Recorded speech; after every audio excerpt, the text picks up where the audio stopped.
Alright everyone, how you all doing? I've had my MacBook for 3 weeks now, or I think I've actually had it since when they launched it, a day after they launched it, and I thought it'd be reasonable to do a review on it since I've had it for 3 weeks and give you my feedback on it. It's particularly good for those people who are in the process of buying one. It'll give you an idea of what to look out for and what to expect when you get it, rather than you're happy, you go out and buy it and then you find that you're disappointed. But I can tell you one thing from the start, you won't be disappointed. So this video may be in two parts, I apologise. So if you're watching this just now, there may be a second part to it on my other channel, So this one might be part one, and then part two will be a separate video, so make sure you check both of them out if this is the case. I'm not too sure how long it will take me to record the movie because it's the first time I'm doing the review on it. Yeah. Alright, okay, so I got this for, well, I got it for £650. Now some of you may be wondering, how did you get it for £650 when it's for sale for £949 at the retail stores, and Apple sell them for £950. So what I done was, I got it for £950 originally, and with my 15% student discount I got it down to another £130. And then the iPod rebate offer was on, so you get a free iPod when you purchase a Mac system. So I got the iPod as well, and I got a free printer as well. But basically you have to pay for the iPod and the printer, and then you apply for rebates. So in the end, my two rebates for the iPod and the printer had been processed. I got my student discount, so it all came down to 600 and or just over 650. But I spent that extra £45 or £47, and I got the Apple Care as well, because I feel it's worth it. It's usually on for what, £199 or something, he was saying. The guy at the Apple store was saying it's something like £179, but because I'm a student, the Apple Care is only £47 for 3 years, which I think is really worth it, definitely if you're a student. I'd also like to say, if you are in the process of buying a MacBook, if you know that someone's a student, if you've got family members or friends that are students, go and take them with you and then purchase the MacBook.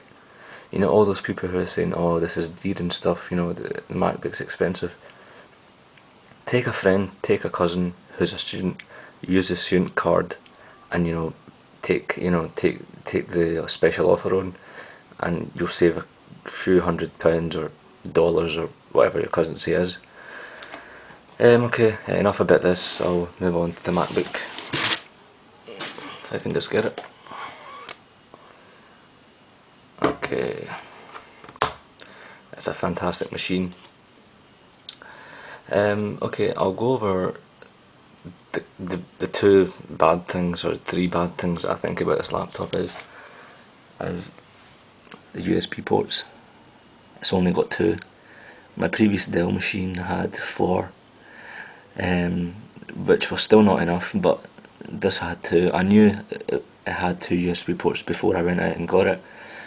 I've currently got an 8-port USB port connected onto one of them, so I've got two here, and I've got another 8-port USB Belkin one. If you've seen my other videos, you know what I'm talking about. It's a USB cable, and it's a Belkin hub. So I've got 6 more USB ports.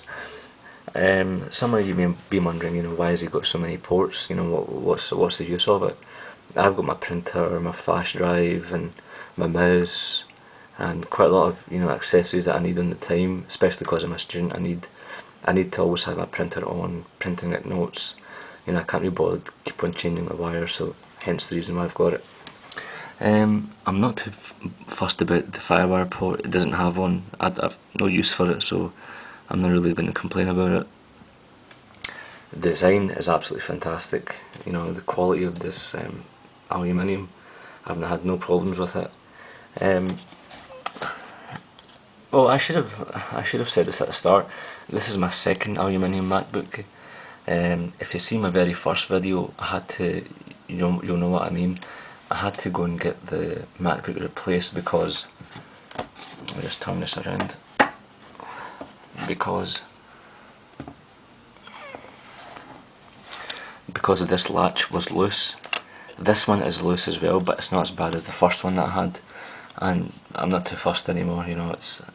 I'm not really complaining, because when I got my rebates and everything through, it's not really worth, I just thought, forget it, it's not really much point. Plus it's not that big of a deal now that I've seen, it's not as bad as the first one, so I'm not really complaining. I think this is standard across the board, and I believe there is a fix for it, but I'm not too keen on fixing it, because I don't want my Apple Care or anything getting affected because something that I tampered with. So I thought, just forget it. Plus, as I just said, it's not as bad as the first time. If you look at my very first video, I've had about 6,000 views on it. So if there's so many views on it, obviously quite a lot of people are having problems with it.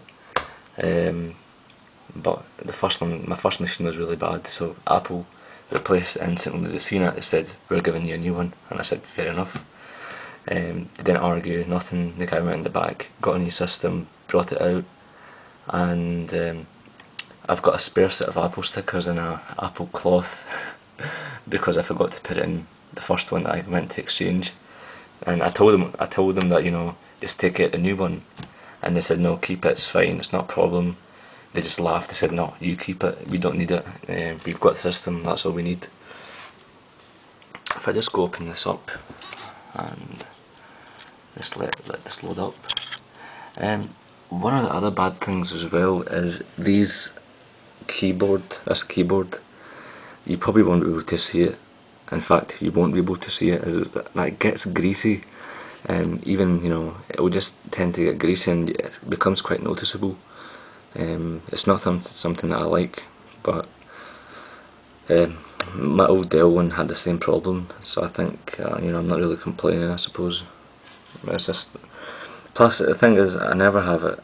The most of the time I've got this connected up to my Dell TV, Dell HD TV, and I've got a wireless keyboard, so I tend to use that more often. When I go into university, I take this laptop with me, and then that's the only time I use it portably, so that's the only time when I notice it. I was going to originally go for the 2.4 aluminium MacBook, but what kept me back was, A, was the price, I couldn't justify it, and 2, it wasn't really a significant difference in terms of spec.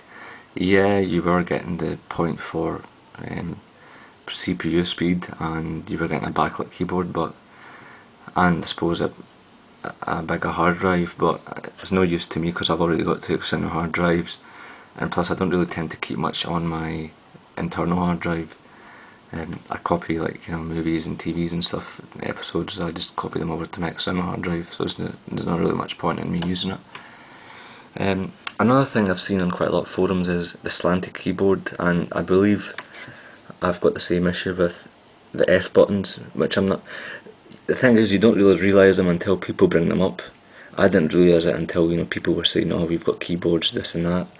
But I have got this button, and I believe this and this as well, F buttons. They're slanty, and I'm not complaining. I'll show you what I mean. Don't know if you can see that or not. They're slightly, you can probably see it, hold on. This button, it sort of goes like this, and then down the way. You might not be able to see it actually. No, you can't. But it's not something that's going to make me hate Apple or go get a replacement. It's a really good machine. I'm not going to go back and say, oh, give me a new one, because the chances are I'm probably going to get a new one, and then something else is going to be wrong with it, and it's not really significant a problem. The weight of the laptop is fantastic as well. It's really light compared to my old MacBook, compared to my old Dell machine. One of the main reasons I got it was because of the weight. You can carry it easily. You're not carrying textbooks, big heavy textbooks with you.